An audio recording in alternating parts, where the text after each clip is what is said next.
en 678. La gran noticia del día. Nieto 107 restituido. Abuelas de Plaza de Mayo informa con enorme alegría la restitución de identidad de la nieta número 107, nacida el 11 de octubre de 1978 en la maternidad provincial de Córdoba. Conflictos con los gendarmes. La denuncia contra una red de abogados. Lo cierto y lo concreto es que nuestras sospechas se ratificaron y a la vez se agravaron al ver el análisis de esto mismo. Todo un enorme festival de prácticas judiciales en la que algunos jueces, en connivencia con algunos estudios de abogados y, sin duda, y es lo que estamos ahora, está fruto de investigación judicial, comandos y personal de la fuerza, en conjunto, realizaron una verdadera industria del juicio cuyo resultado objetivo fue perjudicar al Estado, es decir, a la mayoría de todos los argentinos y de todas las argentinas. El descalabro que resultó de todo esto se observa con mucha claridad cuando uno simplemente piensa o toma conciencia del que 70% de los agentes de la Gendarmería y el 60% de los agentes de la Prefectura tenían sus saberes judicializados. Es decir, la mayoría de los saberes que cobraban ambas fuerzas eran resultados de medidas judiciales, la mayoría cautelares, de muy dudosa naturaleza, tomado en algunos pocos, y después nos vamos a referir a estos juzgados del país de muy distinta naturaleza, nacionales, de la niñez, de todos distintos ámbitos, que en su conjunto generaban este verdadero descalabro al interior de las fuerzas. La contundente victoria de Chávez por más de 1 millón de votos. Ante alguna pregunta yo dije algo, una expresión que me salió del alma. Si alguien quiere ver una democracia vigorosa, sólida, venga a Venezuela. Fue una pregunta que tú me hiciste. ¿Por qué es tan difícil transmitir al mundo la imagen de que en Venezuela hay una democracia? Para 678 también de la televisión pública argentina. Que quiera ver una democracia, venga a Venezuela, venga nada más. Venga y camine por las calles. Venga. Ahora. Fue una pregunta que tú me hiciste. No recuerdo la pregunta, pero... ya recuerdo. Tú eres argentina. Argentina. ¿Por qué era difícil, tan difícil transmitirle al mundo que aquí lo que hay es una democracia, pues? La dictadura mediática. Mano a mano con su tocayo Porcelito. ¿Podrá volver la nata de esto? Acá, ¿sabes lo que hace falta, hermana? Que vuelvan los militares y que hayan 20 millones de desaparecidos. Que vuelvan los militares y que hayan 20 millones de desaparecidos. Me molesta que haya un montón de tipos del aparato de publicidad del gobierno que quieran poner en duda lo que nos pasó. Me parece que es igual a la dictadura cuando decían algo habrá hecho. Me parece que es igual a la dictadura cuando decían algo habrá hecho. Esto no es distinto a lo que le pasó acá a 30.000 personas en la dictadura, ¿me entendés? Esto no es distinto a lo que le pasó acá a 30.000 personas en la dictadura, ¿me entendés? El responsable del desprestigio. Échale la culpa a 678. El relato oficial encontró en los últimos tiempos un culpable perfecto para todos los males del gobierno, del país y si nos descuidamos también del mundo entero, ¿no? Todo tiene un culpable y ese culpable tiene nombre y apellido. Clarín. Culpable, sos la única culpable. ¿Conoces el negocio de las AFJP? No. Una cosa muy sencilla, una buena parte de las acciones que vendieron a 30 pesos las compraron las AFJP, las 10, para disimular. Todas estaban prendidas en el negocio y los jubilados pagaron las acciones de Clarín a casi 30 pesos y ahora valen 6. Esa diferencia entre 6 y 30 pesos la pagaron los jubilados. La culpa está clara. Basta, Clarín, en serio, basta. Un caso grave y urgente en las puertas del quirófano. La ultraderecha frenó un aborto no punible. Está previsto que se iba a realizar una interrupción legal de embarazo, un aborto no punible a una joven que había resultado embarazada como producto de una violación. Esa intervención que está prevista da lugar a que grupos fundamentalistas presenten un recurso de amparo. ¿Se habría suspendido la práctica del aborto, doctor? Se suspendió efectivamente, ya ha sido notificado el director del hospital para que se proteja la vida del niño. Usted habló de un niño. ¿De qué niño está hablando, doctor? Usted sabe que ni siquiera la ciencia tiene una posición uniforme respecto de que en las primeras semanas de gestación eso se pueda considerar un niño, y usted habló de un homicidio. Pero por favor, ahí hay un niño que va a ser víctima de un homicidio. Pero perdóneme, usted es un ignorante, lo que está diciendo, un absoluto ignorante. Está poniendo en riesgo la vida de una mujer. Usted está interviniendo en la vida de una mujer que fue víctima de la trata de personas. Yo no estoy interviniendo. Sí. Y la va a someter ahora a meses y meses de una rueda judicial y jurídica y una discusión en la que esta mujer va a ser revictimizada por su responsabilidad. Si te veo, amor, del otro lado no voy a dudar. Todo lo que veo, más todo lo que siento. Si te veo, amor, del otro lado yo voy a cruzar. Todo lo que tengo es todo lo que intento. Un carnaval, un río bravo, una calle en contramano, un hospital abandonado, la oscuridad. De corazón yo voy andando de tu mano.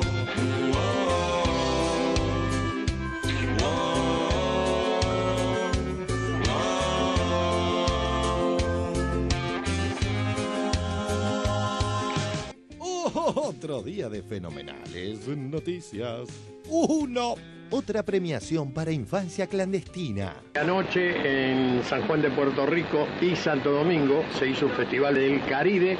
Ahí fue consagrada como mejor actriz Natalia Oreiro por su trabajo en infancia clandestina de Benjamín Ávila. Una tanqueta inclusiva. Felices 40 con la música, Jairo. Al diablo con la soledad, no me hablen de la libertad. La libertad no es caminar sin rumbo por cualquier lugar. 3. Y felices 30, Mariana.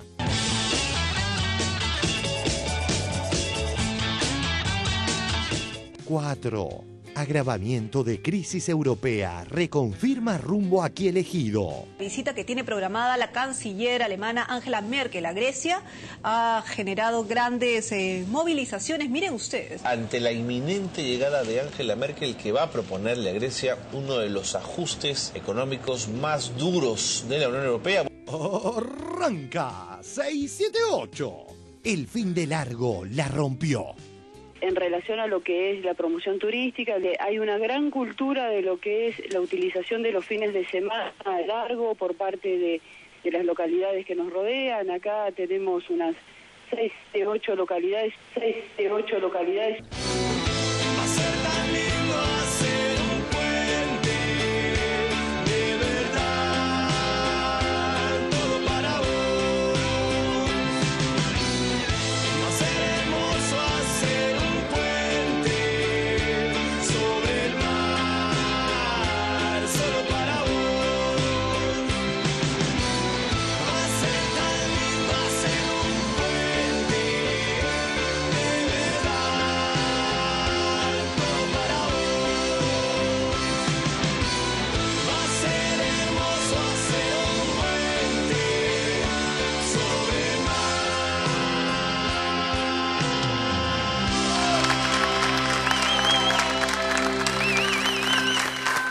Si te veo, amor, del otro lado no voy a dudar. Muy buenas noches, bienvenidos. Bienvenidos a 678. Feliz cumple, felices 30 años. Que lo cumpla, feliz. Que lo cumpla, feliz. No, cumplí 43, no tengo ningún problema. Es decir, y cumplí ayer, 8 de octubre, fecha sucia para toda la gorilada de este país, que es el mismo día del cumpleaños del general Juan Domingo Perón. Ayer cumplí años. Con Perón, exactamente, el mismo día. Así que a todos los gorilas que revienten. Vino recargada. Y me tengo que bancar unas cuantas cositas en las redes, ¿viste? Entonces acá por lo menos descargo. Y está bien, sí, bueno. Hoy en un rato vamos a estar comunicados con Cintia, que está allá en Caracas, así que vamos a ver qué noticias nos trae. Y hoy nos visita el señor Edgardo de Petri, que es diputado nacional por el Frente para la Victoria y referente del Frente Transversal. Gracias de Petri por estar acá. Gracias por invitarme. Y por este lado tenemos a Alberto López Girondo, que es escritor, periodista, editor de la sección Mundo del diario Tiempo Argentino y también escribe en internacionales de la revista Acción. Sí, señor. Muchísimas gracias por estar con nosotros. Gracias por invitar. No vi el cartelito. Ah, bien. Bueno, hay cosas que no veo y que tengo que ver. Vamos al primero de nuestros informes, que es la contundente victoria de Chávez y Clarín, que pone sus fichitas a otro candidato, a Romney. Ahora, lo vemos. El día después del otro 54%. Clarín apuesta todo a Romney. Ante alguna pregunta yo dije algo, una expresión que me salió del alma. Si alguien quiere ver una democracia vigorosa, sólida, venga a Venezuela. Fue una pregunta que tú me hiciste. ¿Por qué es tan difícil transmitir al mundo la imagen de que en Venezuela hay una democracia? Para 678 también de la televisión pública argentina. Que quiera ver una democracia. Venga a Venezuela, venga nada más. Venga y camine por las calles. Venga, ahora. Fue una pregunta que tú me hiciste. No recuerdo la pregunta, pero... ya recuerdo. Tú eres argentina. Argentina. Porque era tan difícil transmitirle al mundo que aquí lo que hay es una democracia, pues. La dictadura mediática. Muchísimo hablaron los medios hegemónicos argentinos y sus afines continentales antes de las elecciones en Venezuela. Contrasta con el ninguneo al tema tras ser derrotado el candidato corporativo. Cristina, muy emocionada, escribió una cosa muy hermosa en su Twitter. Twitter de Cristina Fernández. Tu victoria también es la nuestra, la de América del Sur y el Caribe. Fuerza, Hugo. Fuerza, Venezuela. Fuerza, Mercosur y UNASUR. Felicitaciones al pueblo venezolano por la ejemplar jornada democrática, por la alegría y por la paz. El amor es más fuerte que el odio. Estaba muy preocupada el día. Ella llamó varias veces, claro, porque le llegaban todos esos rumores que algunos medios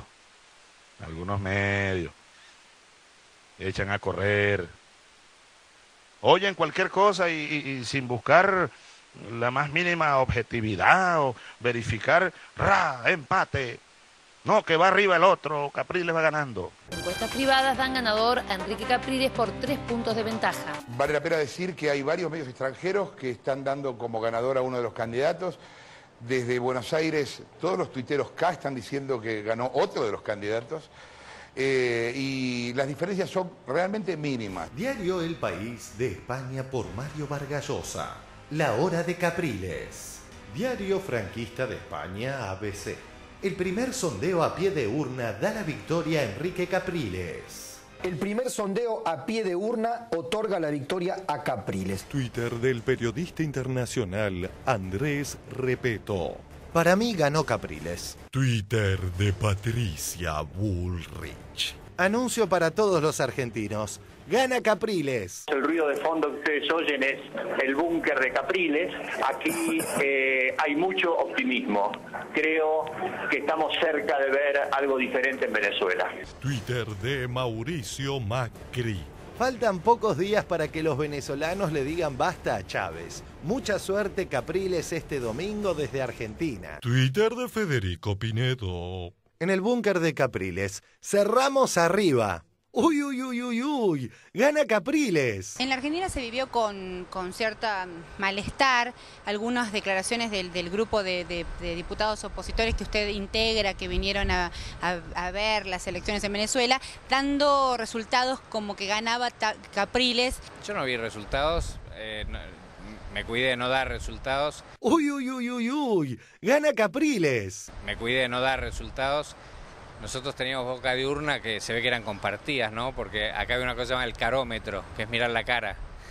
Y cuando le miran la cara a los chavistas que hablaron antes de los resultados y al vocero de Capriles, era bastante contrastante, ¿no? Bastante mala cara en los chavistas, bastante buena cara en los de Capriles. Eso reflejaba la información que teníamos, que era una información de boca de urna que parecía que Capriles ganaba por poco. El partido que apuesta al carómetro como método y su boletín oficial están de mal en peor. En Argentina se la jugaron por Duhalde y en Venezuela por Capriles. Con más de 40 colegios porteños sin clase, Macri viaja a España a apoyar las políticas de Rajoy. Cabe preguntarse si pasará unos días por Ibiza. Macri se reunirá con Rajoy. Será en el Palacio de la Moncloa. Analizarán la crisis de la eurozona. Hay un conjunto de personas que saben cómo esta crisis tiene una oportunidad para el pueblo español. Son los dirigentes del Partido Popular. Así que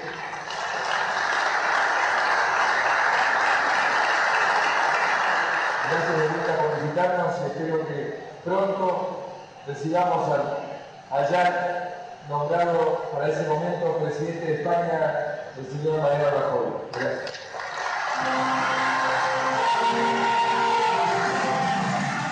Distintos alineamientos, distintos modelos y distintas consecuencias. En sintonía, Mañeto y Macri hoy apoyan a Romney en Estados Unidos. Pero el candidato republicano, que atacó duramente a Chávez, no cotiza muy alto, a diferencia del demócrata. This is Hugo Chavez. This is Venezuela, and is spreading dictatorships and tyranny throughout Latin America. Quien pudiera explicar mejor el proyecto majunchista no es ni siquiera Barack Obama, sino el Romney. ¿Sí? Porque es el proyecto de la extrema derecha más extrema que roza con el fascismo de los Estados Unidos y bueno, y la derecha internacional. Del otro lado, la ternura de Lula. Os governos progressistas estão mudando a face da América Latina. Graças a eles, o nosso continente se desenvolve de modo acelerado, com crescimento econômico, criação de empregos, distribuição de renda e inclusão social. Quero me despedir de vocês dizendo que gostaria muito de estar aí, não apenas para integrar a delegação do Partido dos Trabalhadores, mas também para dar um forte abraço no meu companheiro Hugo Chávez. Sob a liderança de Chávez, o povo venezuelano teve conquistas extraordinárias. As classes populares nunca foram tratadas com tanto respeito, carinho e dignidade. Essas conquistas precisam ser preservadas e consolidadas. Chávez, conte comigo. Conte conosco do PT. Conte com a solidariedade e apoio de cada militante de esquerda, de cada democrata e de cada latino-americano. Tua vitória será a nossa vitória. Um forte abraço, um abraço fraterno e graças, companheiro, por tudo que tem feito de la América Latina. Al ver estos posicionamientos, surge la siguiente pregunta final. Apostó por Duhalde y perdió. Apostó por Capriles y también perdió. Mañeto, ¿se juega su último pleno a Romney?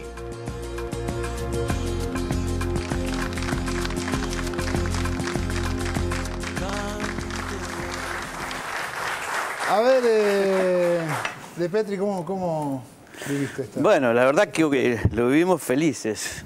Realmente nosotros nos sentimos integrados, hermanados con el pueblo hermano venezolano y bolivariano a partir de Chávez en el gobierno y sobre todo de Néstor Kirchner en el 2003, cuando empieza a aparecer una discusión diferente para la Argentina y para otros pueblos de América Latina. Veníamos recuperando en Brasil con el presidente Lula.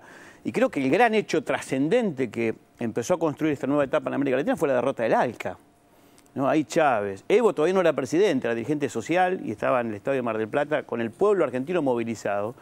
Empezamos a derrotar al ALCA y dijimos no al Acuerdo de Libre Comercio. Gran trabajo, tarea central de Néstor Kirchner. Y después fuimos construyendo una identidad común. Es más, nosotros cuando tomamos el gobierno con Néstor, apenas había 100 millones de dólares en la balanza comercial. Hoy hay casi 2.000 millones de dólares. Pero aparte de esto, nuestras economías son complementarias, ¿no? No es una disputa por el mercado, sino que es una disputa es una construcción complementaria. Nosotros resolvemos nuestra cuestión energética con los acuerdos que tenemos con Venezuela. Es más, Venezuela nos amplió una faja de Orinoco para que reservas petrolíferas argentinas vinieran a fortalecer las reservas petrolíferas en el país. Y nosotros le estamos sosteniendo al pueblo hermano venezolano su problema de soberanía alimentaria porque estamos desarrollando industrias y al mismo tiempo estamos desarrollando alimentos para que puedan resolver su cuestión alimentaria. Entonces, hay cuestiones económicas y hay cuestiones políticas. Acordémonos de una de las últimas grandes gestiones de Néstor, que fue esa guerra fratricida que casi iba a aparecer entre Colombia y Venezuela. Y por intervención de Néstor Kirchner y de la Argentina pudimos conciliar posiciones e intereses y hoy vemos cómo, por eso nosotros nos sentimos parte enorme de este triunfo del pueblo venezolano. Papelón aparte me merece la oposición, ¿no?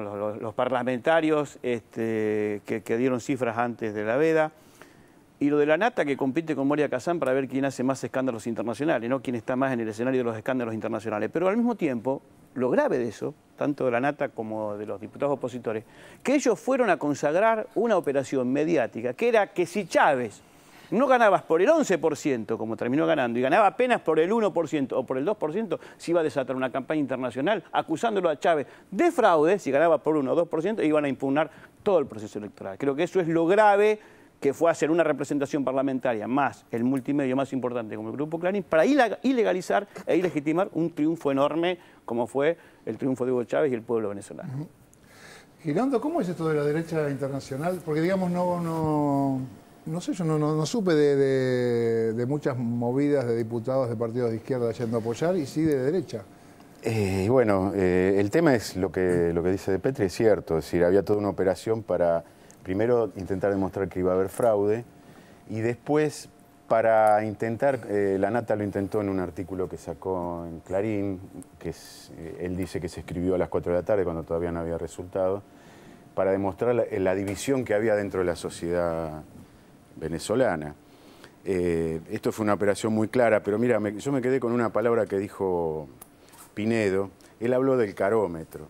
Todos los que alguna vez en periodismo hicimos policiales sabemos que el carómetro es el concepto que suele usar la policía para frenar a un tipo en la calle. Lo paré porque el carómetro me dio que el tipo es chorro. Esto es el argumento que normalmente utiliza la policía para decir por qué agarraron a un tipo, que es el paso previo al gatillo fácil. Es curioso que ese mismo carómetro les haya servido para equivocarse en ver quién estaba ganando la elección. Y esto también creo que revela en cierto modo cuál es el concepto que tienen muchos de los tipos que fueron allá. Es decir, no fueron a ver no fueron a comprobar si realmente hay un proceso democrático, sino fueron a intentar demostrar que no lo había. Y se llevaron la sorpresa de que la Nata incluso la llevó a Gabriela Michetti para que ella le dijera que el sistema electoral no era bueno, y Gabriela Michetti le dice adelante de él, mirá, la verdad que es el mejor sistema y habría que traerlo a la Argentina. Wow, Con lo cual, digamos, la operación se le vino abajo. Y a los 2 minutos dan el anuncio de cuánto es el resultado de la elección y bueno, ese es el papelón, parte del papelón. Salió todo mal. ¿Sandra?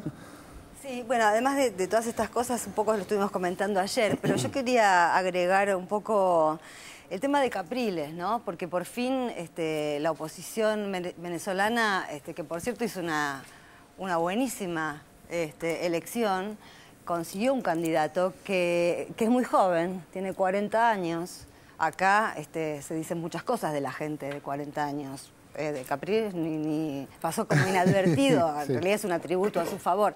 Pero me parece interesante también que después de tantos años toda la oposición venezolana haya podido encontrar un candidato que a mí lo que me llamó la atención es el tono, que no es ese tono destemplado, no es el tono impugnador, no es el tono, el de campaña me refiero, y más allá de lo que aspirara a ser, no importa si era cosmético o no, me refiero a cuál fue el tono que logró hacer esa buena elección y que también le da perspectivas de futuro. Y tiene que ver con no negar absolutamente todo lo que ha hecho el chavismo, sino admitir que hay algunos pisos que no se van a poder bajar y que es a partir de esos pisos que se tiene que seguir construyendo. Eso parece que la oposición venezolana ya está en esa instancia. En la Argentina estamos muy lejos de eso todavía, ¿no? Estamos más atrás en el proceso, digamos, ¿no? Estamos en otra fase. En otra fase. Sí, digamos, me parece que es más que un antichavismo, era como un postchavismo. Claro, esa era la presentación que hacía él. Sí, no, pensaba un poco también, retomando lo de Edgardo, la cuestión de, bueno, ¿por qué tanta cobertura? ¿Por qué finalmente se le dio tanta importancia a esta elección? ¿No? Que obviamente, más allá de la importancia de cualquier elección, esta parece que fue trascendental. Y me parece que la cuestión era más allá de lo político o incluso de lo económico. Muchos dicen, bueno, la importancia del petróleo, etcétera. El punto era, me parece, había una bisagra cultural que se estaba jugando acá, digamos. De la misma manera que podemos decir que el inicio de los gobiernos populares comenzó con Chávez cuando asume en 1999, digamos, ese quiebre con la década neoliberal. Me parece que la gran apuesta era decir, bueno, si él fue el que empezó, él tiene que ser el primero que caiga para que luego genere una gran pendiente resbaladiza con todos los otros gobiernos. A su vez, digo, me parece que también hubo claramente un experimento, es decir, bueno, y especialmente con el caso argentino, es decir, bueno, hay que aglutinar toda la atomizada oposición en un referente, sea cual fuera, obviamente habrá especificidades, pero a su vez, digo, se da esta situación que, como bien decía Sandra, me parece que el discurso de Capriles fue un discurso mucho más moderado de lo que eran los viejos contrincantes, ¿no? Cosa que todavía no sucede, parece que la oposición argentina no logra comprender. Vamos a seguir con este tema, la derrota de Clarín en Venezuela y la nata con sus problemas, pobre. Lo vemos. El papelón de la nata. Antes de pasar a la enésima opereta autovictimizante con el fin de tapar el tremendo papelón en que incurrió Canal 13 el domingo, las declaraciones de la nata de esta mañana, con dolor lo decimos, sintonizan a la perfección con las de su tocayo Porcelito. Acá, ¿sabes lo que hace falta, hermana? Que vuelvan los militares y que hayan 20 millones de desaparecidos. Que vuelvan los militares y que hayan 20 millones de desaparecidos. Me molesta que haya un montón de tipos del aparato de publicidad del gobierno que quieran poner en duda lo que nos pasó. Me parece que es igual a la dictadura cuando decían algo habrá hecho. Me parece que es igual a la dictadura cuando decían algo habrá hecho. Esto no es distinto a lo que le pasó acá a 30.000 personas en la dictadura, ¿me entendés? Esto no es distinto a lo que le pasó acá a 30.000 personas en la dictadura, ¿me entendés? Que te chupan en un lugar los tipos de los servicios de inteligencia y te interrogan. Ya volveremos a esta maniobra con tanto sabor a repetida, cuyo objeto parece ser pasar a segundo plano el papelonazo que Mañeto y la nata se mandaron el domingo y que aquí detallaremos. Así habían promocionado la cobertura de los comicios venezolanos. Jorge Lanata vuelve a Venezuela para mostrarte desde adentro las elecciones más calientes y polémicas del continente. En contraste con tan fastuosa promesa, tras conocerse la derrota de su candidato, un tristón la nata mandó rapidito el corte que fue interminable. Luego el programa se despidió por primera vez en su ciclo antes de las 12. Ahí el contraste con la promesa de programa especial. El candidato Hugo Rafael Chávez Fría, con el 54.42% de los votos. Terminó la incógnita, escuchabas recién al Consejo Nacional Electoral anunciando que ganó Chávez con el 54.42% frente a Capriles con el 44.97% y empezaron los festejos. Vamos a un corte, venimos a hacer un segundo, dale, quédate ahí.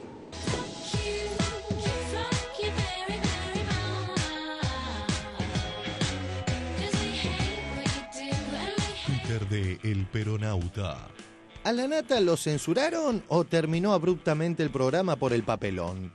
Se nos fue el programa, nos vemos el domingo que viene. Chau.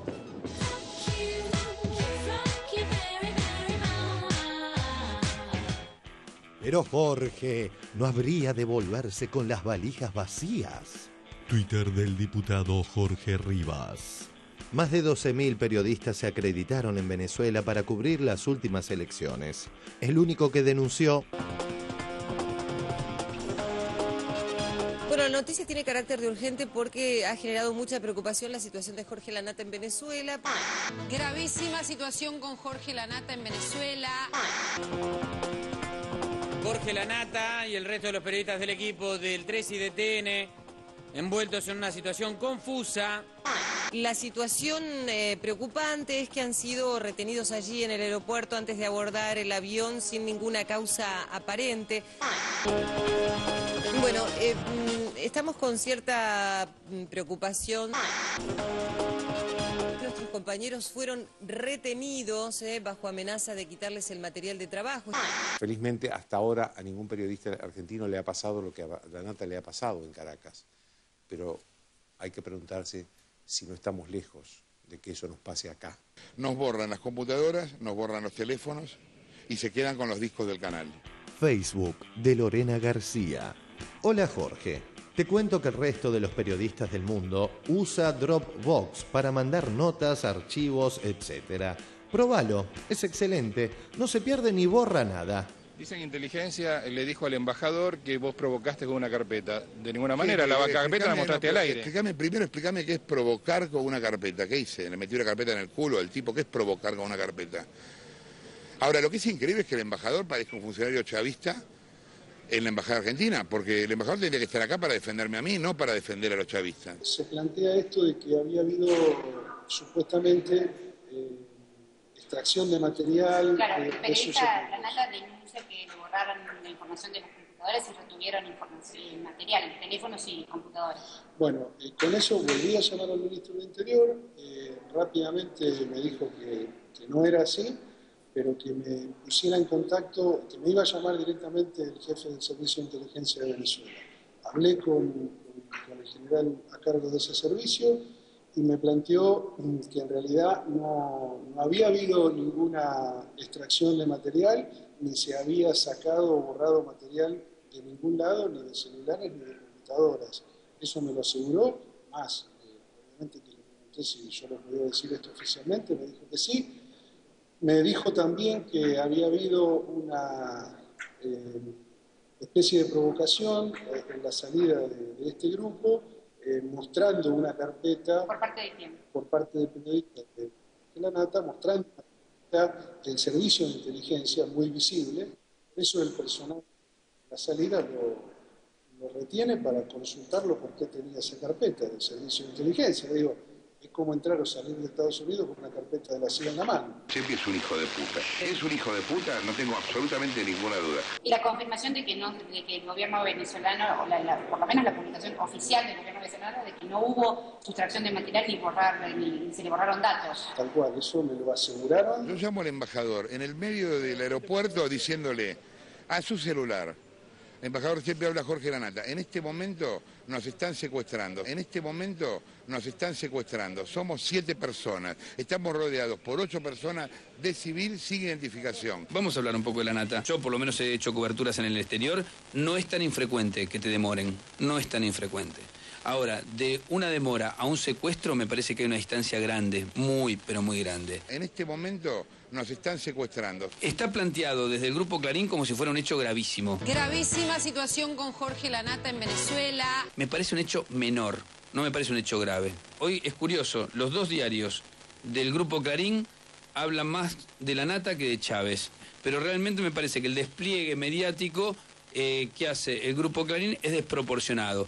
Y me parece que tiene más que ver con la pelea esta ya muy fuerte que hace 4 años mantiene el grupo con el gobierno que otra cosa. Este procedimiento de rutina, porque en ningún momento estuvo detenido, allí se le revisa el material y bueno, rápidamente cuando nosotros actuamos, se enteraron que además eran periodistas de Argentina, rápidamente lo liberaron. Por eso pasó esto, digo, de esta hora y cuarto, más o menos desde que lo retiran hasta que sale. Lleno de odio, resentimiento y nuevos amigos, La Nata pronunció la frase de la que jamás podrá volver.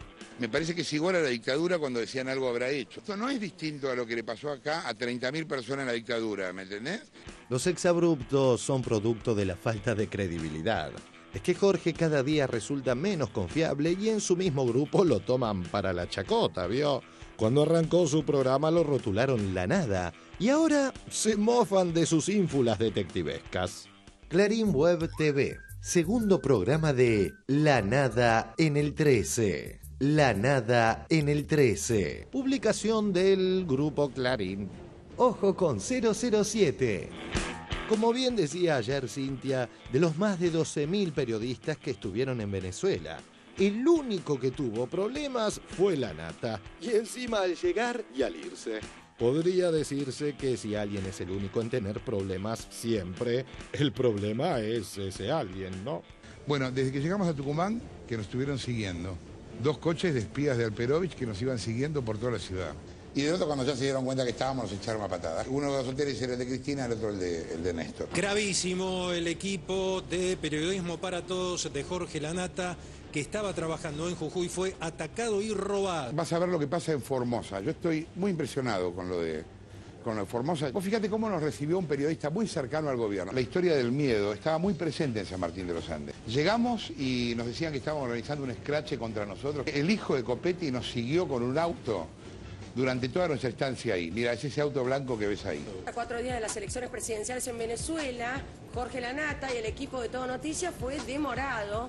El periodista fue además sometido a un extenso interrogatorio, le abrieron la valija, le preguntaron en qué países había estado y cuál era el motivo por el cual estaba en Venezuela. Enseguida, los detalles. Todo padre le ha enseñado a sus hijos la fábula del pastor y las ovejas.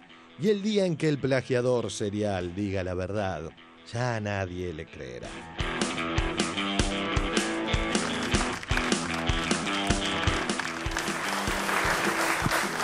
Bueno, y no olvidemos que estuvo exiliado en Boston también, La Nata, hace un tiempo atrás. Realmente la viene pasando muy mal, le mandamos toda nuestra solidaridad, o yo por lo menos, Jorge. ¿Cómo es esto? ¿Cómo La CIP le mandó la solidaridad hoy. ¿A quién le mandó? ¿La CIP? Ah, ¿CIP ya le mandó? Sí, pidió investigar el tema. Pero eso, ¿cómo es? ¿Uno se suscribe para que la CIP te mande? No, tenés que ser dueño de ¿Cuánto medio. cuesta? No, tenés que ser dueño de medio. Cuesta caro. Que en este caso, claro. Es caro. Ser funcional a los dueños de medio. ¿Cómo es esto, Girondo, cuando uno llega a un aeropuerto con la carpeta? ¿Te ha pasado? ¿Pasa? Y pasa que en los aeropuertos, desde por lo menos los atentados de la Torre Gemela, te revisan bastante. Sobre todo, no quiero imaginarme si él va a decir algo cuando le toque ir a Estados Unidos, porque ahí es mucho más grave. Pero sí, en los aeropuertos te revisan. Bueno, qué sé yo.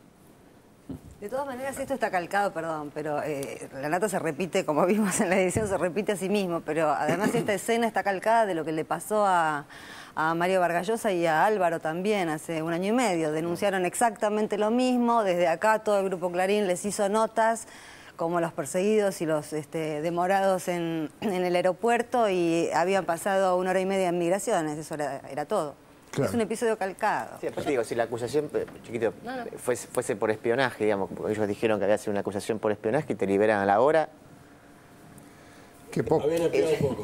Claro, esperaron un poquito. No, pero yo creo que acá, o sea, el tema es, desde los atentados a las Torres Gemelas, en Estados Unidos hay toda una movida de muchas ONG e intelectuales y todo, protestando por la pérdida de libertades civiles que implicaron las leyes antiterroristas en Estados Unidos. En los aeropuertos de Estados Unidos te revisan muy minuciosamente, sobre todo si venís de un país como Argentina o otros países latinoamericanos. No me quiero imaginar si sos venezolano. Entonces, digamos, lo que le pasó a La Nata es lo que usualmente pasa en cualquier aeropuerto del mundo. Pero aparte es verdad, fueron miles de periodistas, el único que denuncia. Hubiera habido por lo menos algún centenar de problemas, ¿no, Petri? Sí, yo creo que, a ver, en el golpe militar que se hizo en Honduras, cuando sacaron a Zelaya con la presencia de militares, los medios de comunicación y el ejército norteamericano, están asesinando periodistas, han asesinado muchísimos periodistas. No vi ninguna denuncia de La Nata ni del Grupo Clarín, ¿no? Y solamente los sectores populares estuvimos denunciando, y la Presidenta de la Nación tratando de restituir al presidente Zelaya en el gobierno. Entonces, me parece que, yo creo que acá se quiere utilizar este acontecimiento, que puede ser las demoras o las dificultades, en realidad para cambiar el eje. Digamos, ¿no? Se quiere primero legalizar al pueblo, haciendo aparecer La Nata más importante que Chávez, ¿no? La desesperación de que esto terminaba también fortaleciendo el gobierno argentino, a los movimientos populares y sociales, a los pueblos latinoamericanos. Tuvieron que inventar este hecho en esta autovictimización que se hace La Nata, que no es nueva. Pero aparte creo que también yo creo que hay que fortalecer esto de que La Nata fue ahí a hacer una operación de ilegalidad del gobierno, del voto popular. porque estaba montado, como mostró el informe, los diarios españoles, Sí. Los franceses reconocieron rápido el triunfo, pero Clarín acá a las 7 de la tarde decía que estaba ganando Capriles 51-44. Entonces ellos la Nata fue parte de un dispositivo que significaba ilegitimar la posibilidad de que Chávez, aún ganando, pero ganando por 1 punto, 2 puntos, 3 puntos, se montara una campaña de fraude y ese era el centro. Es más, la nota que no pudo hacer después la Nata, era la nota con 2 dirigentes de Capriles y 2 diputados de la derecha argentina para mostrar y sostener esa denuncia para ilegalizar este proceso. Entonces yo me parece que, insisto con esto, de que también la Nata compite en sí mismo, ¿no? Tiene un ego enorme y se cree casi el centro de la humanidad, ¿no? Es el número 1 hoy del Grupo Clarín en la estrategia comunicacional en contra del gobierno y para que no el 7 de diciembre no se desinvierta el Grupo Clarín. Está llamado a ser solamente un denunciador, ¿no? Es un denunciador oficial de cuanta perspectiva tenga el gobierno o sus funcionarios, sus políticas públicas, y pasará a la historia con una derrota más, un personaje que alguna vez fue importante para el periodismo argentino, para el sector popular y que hizo alguna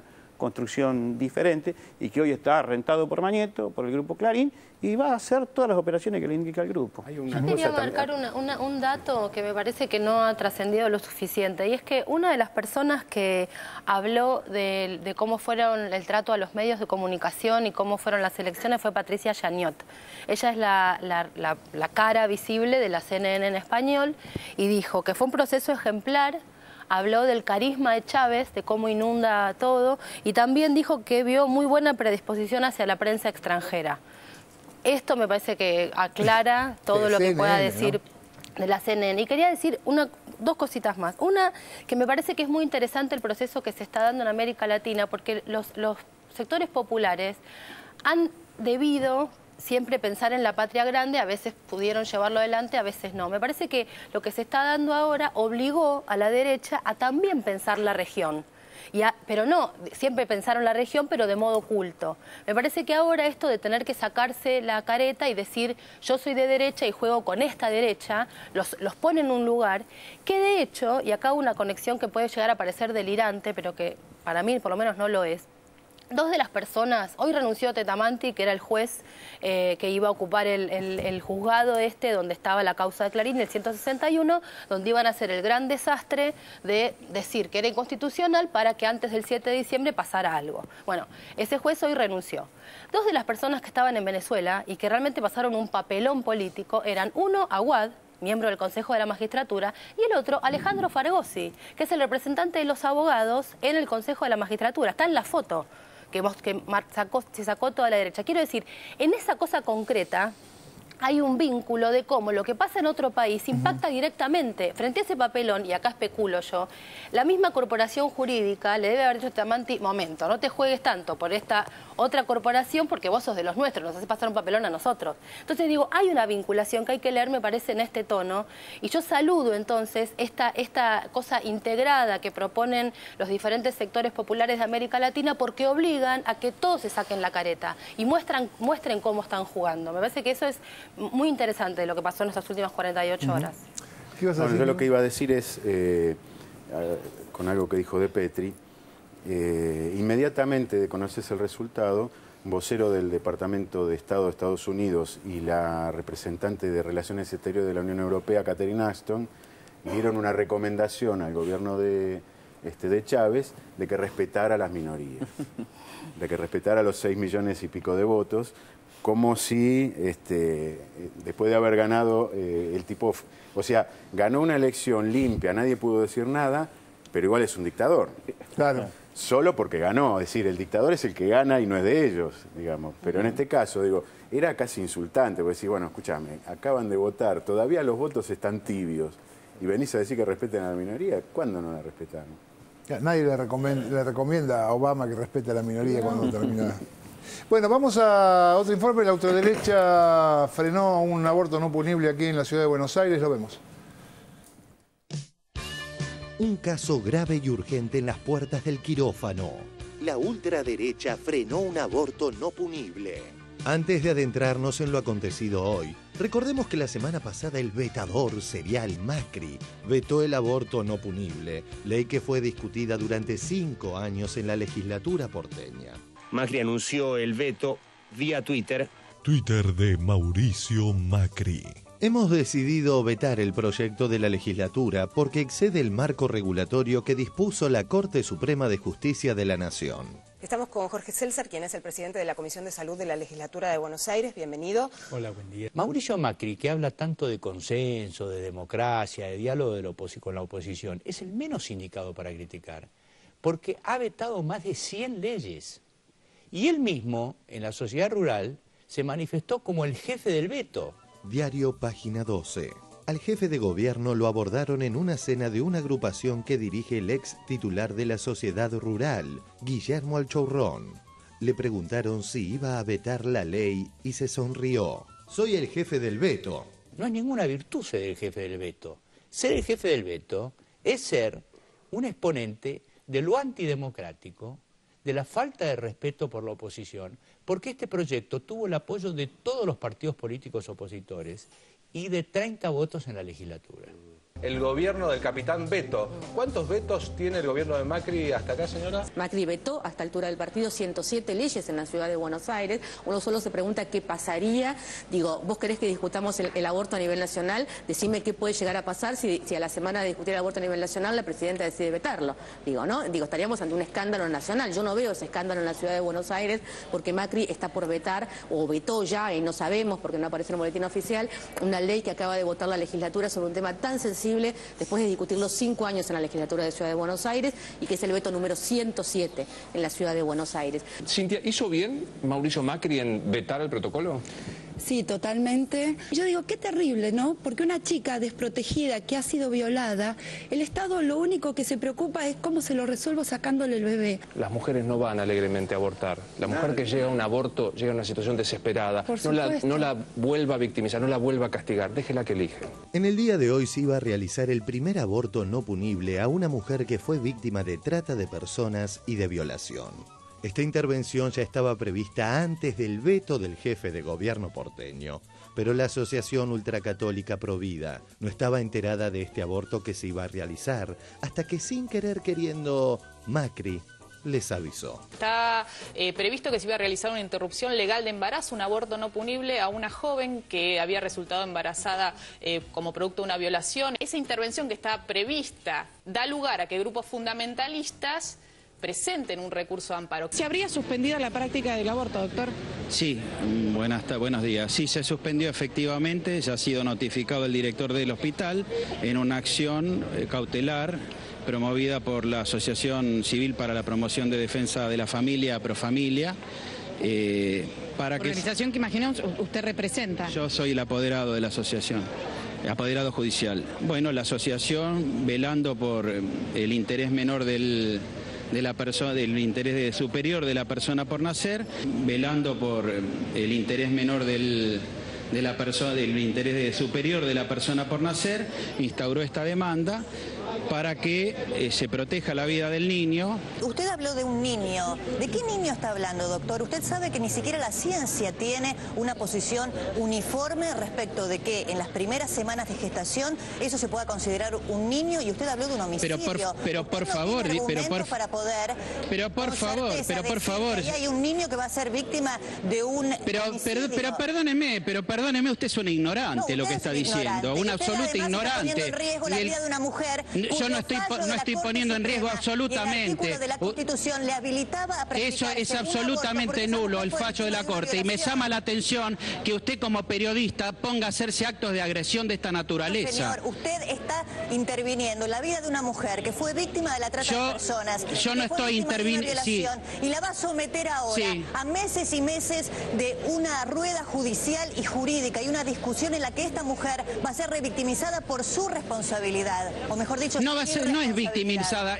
¿Y usted qué pretende? ¿Que asesinen a una persona por nacer? No van a asesinar a nadie, señor. Usted no es periodista, usted es una promotora ideológica. No, señor, usted es una promotora ideológica, porque en vez usted se pone se pone a discutir conmigo en vez de pretender obtener información. Porque, señor, entonces, usted lo ¿sabe que acaba de hacer es una aberración. Usted acaba de someter a una ¿No ve que mujer usted me está, que fue usted violada, se da cuenta que me está jugando como de la trata abogado? de personas, a no poder utilizar lo que la ley la ampara para someterse al aborto. Está bien, pero entonces diga lisa y llanamente que usted está a favor del aborto y no de rodeos al asunto. ¿Sabe cuál es el problema? Por supuesto que estoy a favor, pero el punto es...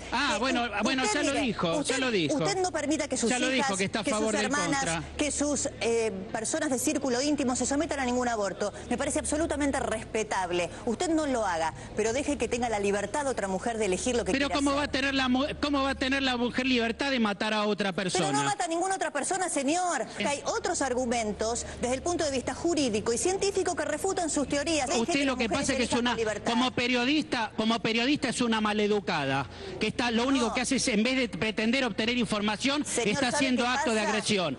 Así que yo le doy por terminada la entrevista. Gracias. Déjese de molestar con esos argumentos jurídicos cuestionables a una mujer que tenía todo el amparo de la ley, del artículo de la Constitución, del fallo de la Corte Suprema de Justicia para someterse hoy a esta práctica, después de haber sido violada como víctima de la trata de personas. ¿No están desprotegidos los derechos de esta mujer y los de cualquier ciudadano si se da a conocer y se viola de algún modo, se vulnera el derecho a la intimidad de una persona para realizarse esto cuando se cumplieron todos los pasos legales para Sí, por supuesto, y eso es responsabilidad del jefe de gobierno, que lo anunció en un lugar insospechado como la sociedad rural, en donde se habla del prodigio de las vacas y no de un hecho científico como es el caso de un aborto no punible. Diario Página 12. El jefe de gobierno anunció que la ciudad tendría su primer aborto legal el martes próximo y dio detalles sobre la persona. Que se iba a producir este aborto hoy martes, el jefe de gobierno primero dice esto, después el Ministerio de Salud saca un comunicado aclarando que esto iba a suceder en el Hospital Ramos Mejía, violando todas las leyes, hasta la mínima de confidencialidad entre el paciente y su médico sobre las prácticas médicas que van a suceder, ¿no? Me parece que acá hay un incumplimiento de los deberes del funcionario público, tanto del jefe de gobierno como del Ministerio de Salud, flagrante, y que nos pone en esta situación. Estamos en contacto con el doctor Roberto Castellano, presidente de la ONG Provida. ¿Ustedes cómo se enteran de la situación de esta mujer que está en el Hospital Ramos Mejía y que iba a abortar? Bueno, lo anunció públicamente el jefe de gobierno, Mauricio Macri. El irresponsable, sinceramente, del jefe de gobierno que da toda esta información creyendo que un tema tan doloroso y tan privado como un aborto después de una violación en el marco de la trata de personas es un tema para hacer marketing por televisión. ¿Quién la protege? A la mujer. Bueno, teóricamente tiene que ser la justicia, pero la justicia en este caso falló en contra. Así que ahora quedará en manos de la Cámara de Apelaciones. La pregunta suya es clara, no la ampara nadie. Esa es una desgracia.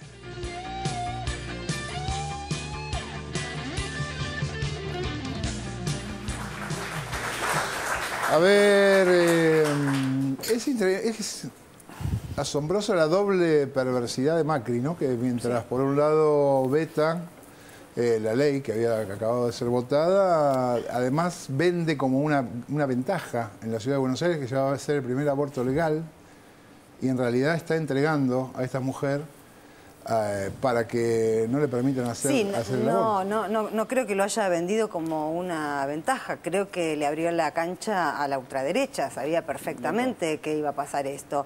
En el fallo de la jueza que hoy suspende el aborto, que es la jueza Miriam Prustán de Estrada, la que tomó el pedido de estos fundamentalistas católicos, dice que no exige la jueza la presentación en mesa de entradas para el sorteo, etcétera, etcétera, y esto es textual del fallo, a fin de evitar un daño irreparable en absoluto como es la pérdida de la vida de un niño aún no nacido, pues se trata de un aborto que se llevaría a cabo en estos momentos conforme lo ha anunciado el jefe de gobierno de la Ciudad de Buenos Aires.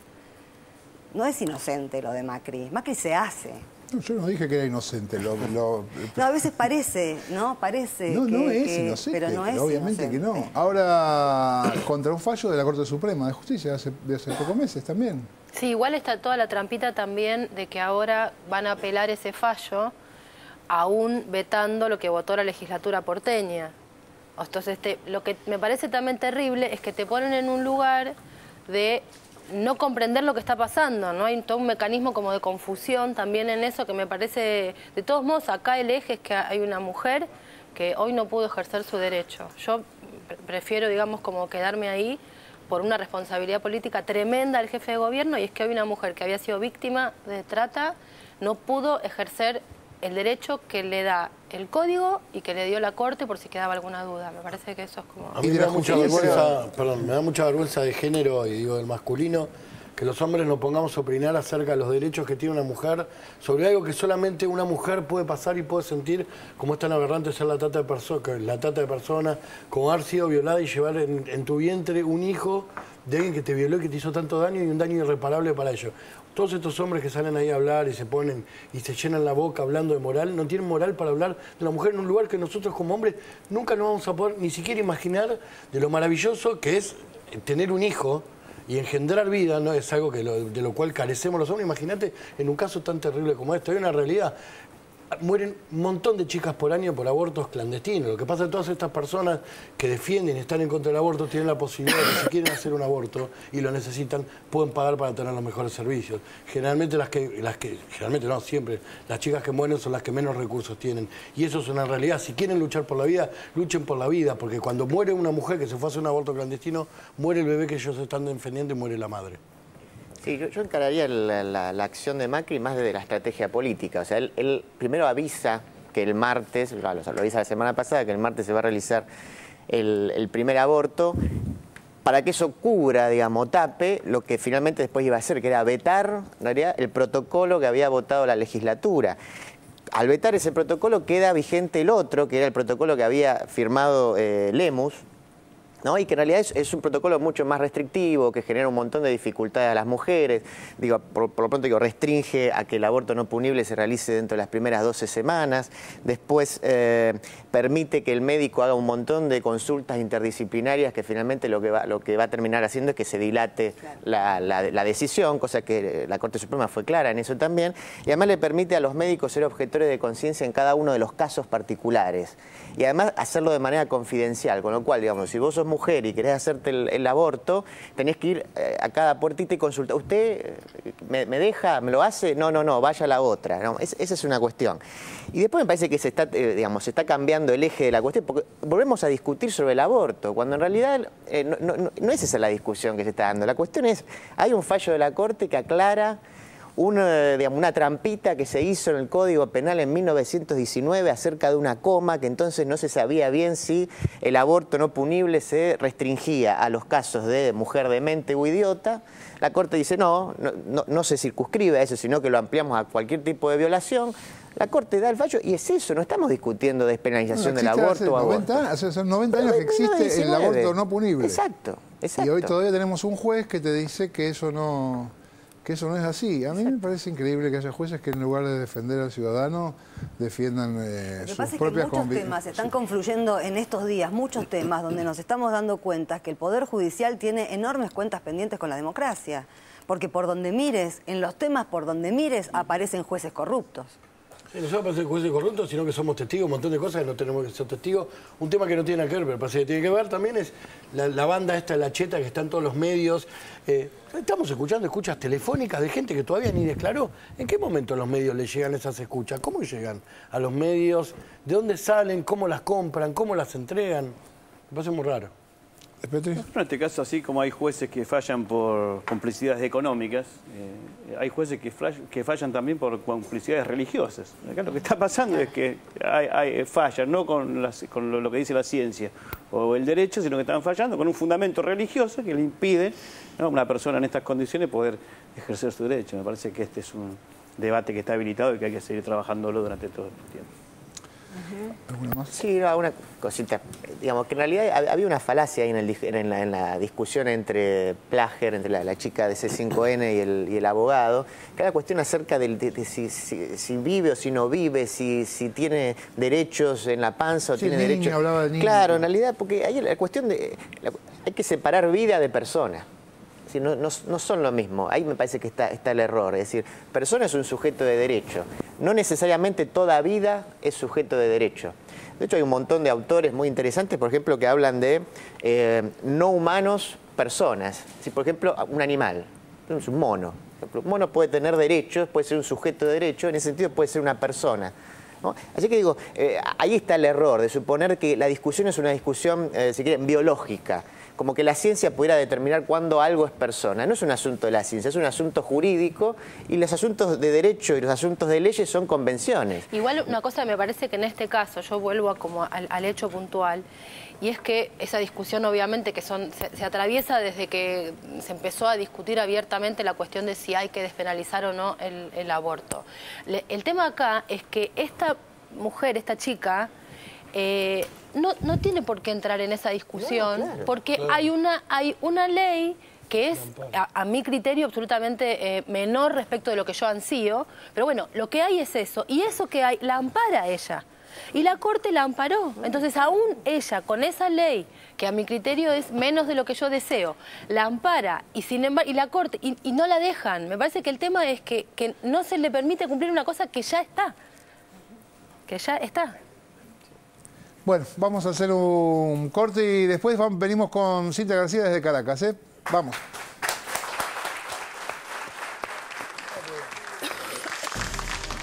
Ahí donde hay una casa, hay alguien que tiene un lugar donde volver. Ahí donde hay una casa, hay alguien que hizo su lugar en el mundo. Ahí donde hay una casa, hay un hogar. Donde hay un hogar, hay una familia. Y donde hay una familia, hay futuro. En las ciudades, en los pueblitos, en toda la Argentina. Donde había un terreno baldío, donde no había nada, ahí las vas a ver. Hechas de ladrillos, sí, pero también de sueños e ilusiones.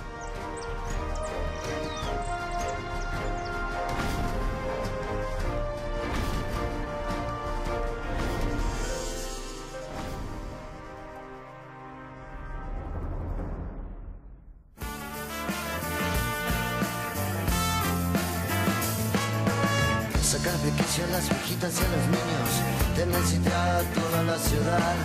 Sos el monito del circo de acá a la vuelta, te transformaste en estos tiempos en Goliat.